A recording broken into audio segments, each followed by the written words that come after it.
Hello, my name is Andy and I am the Village Idiot. I'm armed with a car and a GoPro and an unhealthy amount of time on my hands. I'm using that time to attempt to visit every civil parish in England.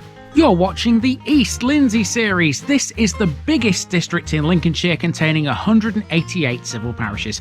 Without further ado, here's today's offering. Welcome back to East Lindsey again, people, and today we're in the vicinity of Grimsby for the first time in quite a long time. Seems ages since the North East Lincolnshire series came to a close. Now, there are still some villages around the sort of southern edge of Grimsby which fall within East Lindsey, and we haven't done them yet. This is one of them, and it's called North Cotes.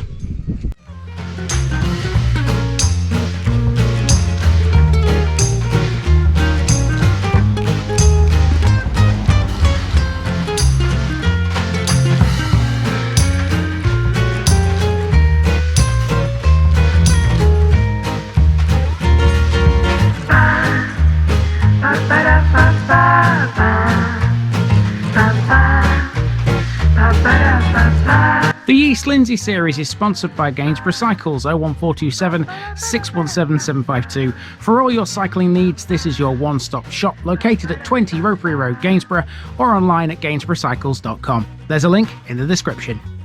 Gainsborough Cycles, ask for Trevor Halstead. Here's my disclaimer for people who may be watching me for the first time. I say things as I would in my native accent and dialect. As a result, I may not pronounce things in the same way as the locals do. Remember, I'm a visitor. It's impossible to know everything. Leave me a comment, spin me a like, and bash that subscribe button. Let's get to today's parish video.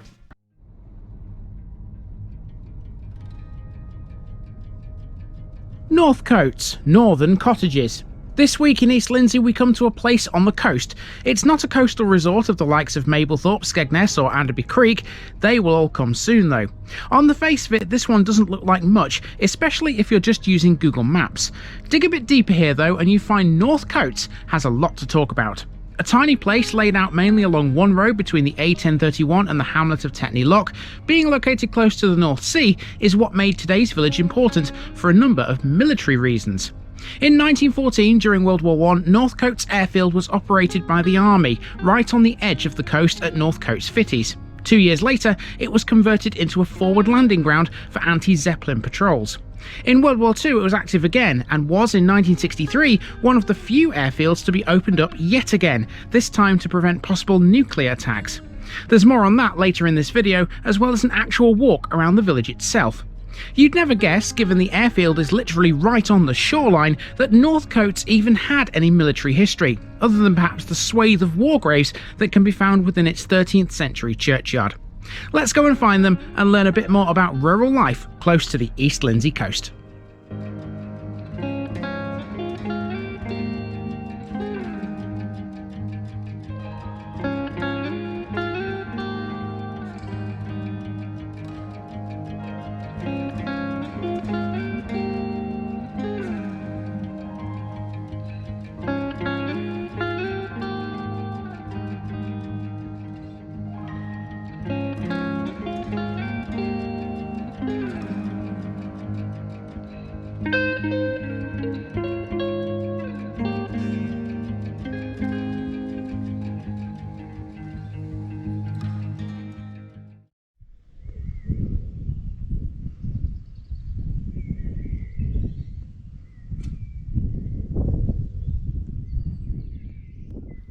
We start this short walk at the northern end of North Cotes at a farm on Lock Road.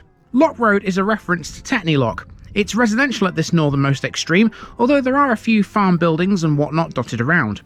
With the surrounding land being mainly arable fields, farming is definitely a major occupation in these parts.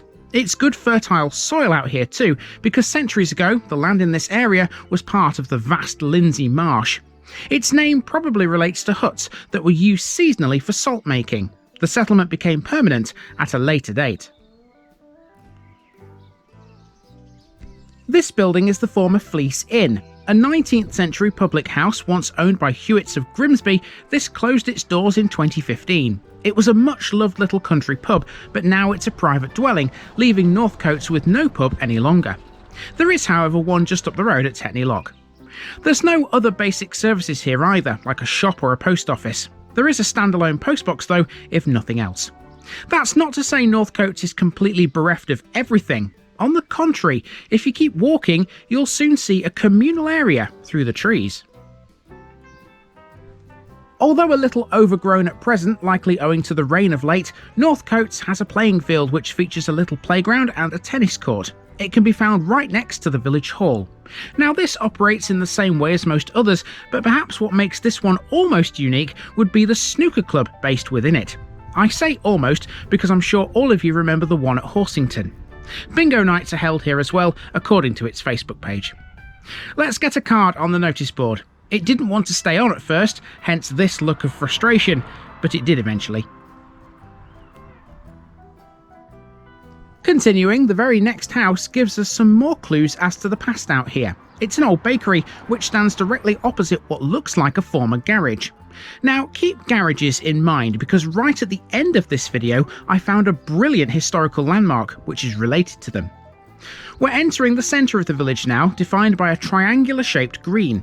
The old phone box nearby is now a book exchange and information point, and on the green itself is the War Memorial. It's a 7.5 foot tall granite obelisk with 5 names, 3 from World War I and 2 from World War II. Now on this green where the War Memorial stands, you can see this sign. It points down a lane off to the left, leads towards New Tribes Mission, Cherry Park, Haven Sands and North Cotes Airfield. And it is still an airfield, that. It's not what it was originally used for. It was an RAF base. We'll have a look at that right at the end of this episode. And seeing as North Cotes has got some RAF history, it stands to reason that there are some Commonwealth war graves in this one. And you can find them in the churchyard. And that's where we're going now. If I just turn the camera around, you can see we are absolutely bang opposite the church. And all the Commonwealth war graves are on this side of it over here. So let's go in and have a look at them and have a look at this building too, which is currently hiding away behind that tree. The parish church, dedicated to St Nicholas, was built in the 13th century of local limestone. Most of what you see today, though, is the result of a comprehensive rebuilding in 1865, undertaken by that man again, James Fowler of Louth. He retained much of the medieval stonework, including the south doorway and north arcade. Inside there's a curious font with a bowl from the 13th century, but it's set atop a 19th century base. Arguably, it's the churchyard here that's more interesting, and there's several reasons. One is a medieval cross base, believed to be in its original position. Another would be this corner, in which there are 39 Commonwealth war graves. They're not all British personnel either. There are some Germans, Canadians and Australians among these, all arranged in neat rows on the edge of the churchyard. Now, just before we leave the church, we also have to mention Timothy Richard Matthews. He was rector of North Cotes from 1859 until 1908, but he was also an enthusiastic amateur musician with a keen interest in composing church music. He published many hymn tunes, including one named North Cotes, after the village. Go look it up. On the next bend is a former Wesleyan Methodist chapel. It was originally built in 1837 with a seating capacity of 155 and then rebuilt in 1864 on the same site. A schoolroom was added in 1902, but in 1989 the building was sold and transformed into a private residence. It used to hold a white marble tablet inscribed with the names of the fallen from World War I, but that was later moved to the Church of St Nicholas. Now, as you'll have gathered, we've got more houses again in this next stretch. They all look pretty in their own way, but for me, one stands head and shoulders over the others. That would be the only thatched building in the village, Ivy Cottage, which stands all on its own on the next bend. Grade 2 listed and dating from the early 18th century, Ivy Cottage has never been altered since it was first built, meaning here you get a great glimpse into North Cotes' past. Around the corner we come to North Cotes Fishery. I'm not sure if this is still active, its Facebook page is still going, but it's not been updated since 2020. If it is, it stocks carp and tench, among others. Trust cottages follow the fishery in any case, a row of 4, which sees us begin the final stretch. You may encounter these signs around the village, by the way. They tell you about the grass verges, which are designated conservation areas. Do be wary of them as you're walking, because they're not supposed to be disturbed. As North Cotes starts to reach its end, and it's been linear all the way, things start to get a bit watery. This drain is one of many that cut their way through the farmland around here. This one eventually runs to the sea at Horseshoe Point. There's one final cluster of houses, but that's effectively the village. Only one major thing remains, which we have yet to discuss.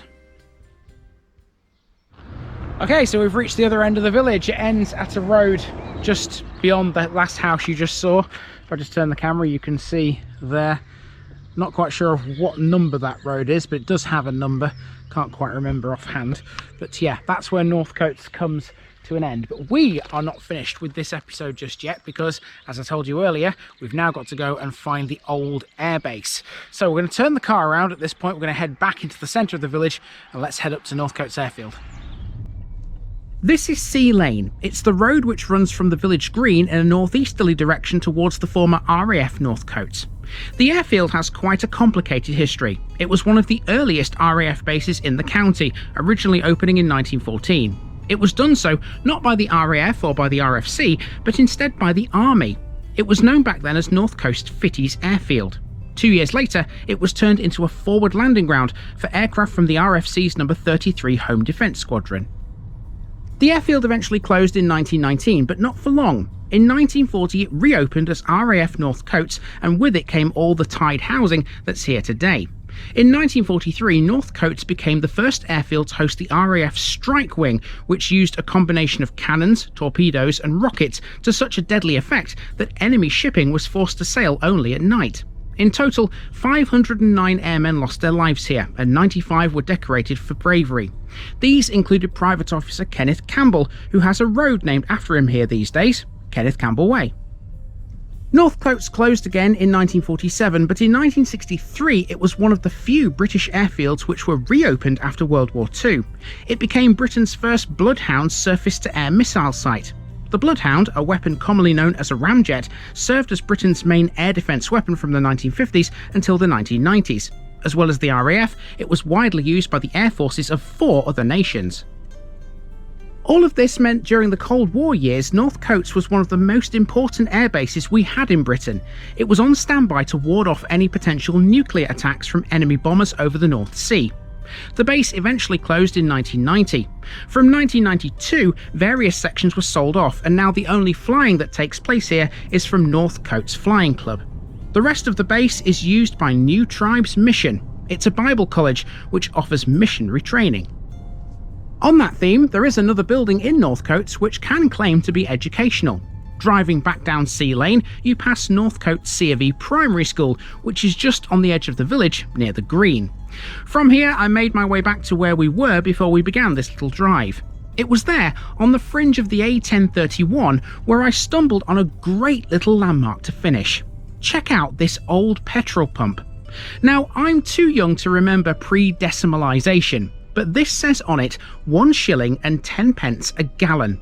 I've no idea what that is in today's money, but I guarantee you it's probably cheaper than what it is now.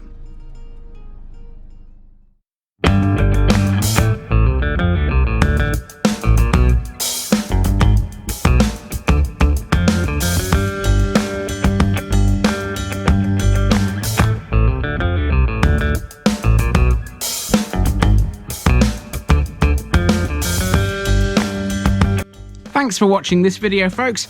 Don't forget to like this episode if you haven't already. It really makes a difference with YouTube. If you're new here, subscribe to the channel for more videos like this, and give us a share too if you've got friends who'd like it.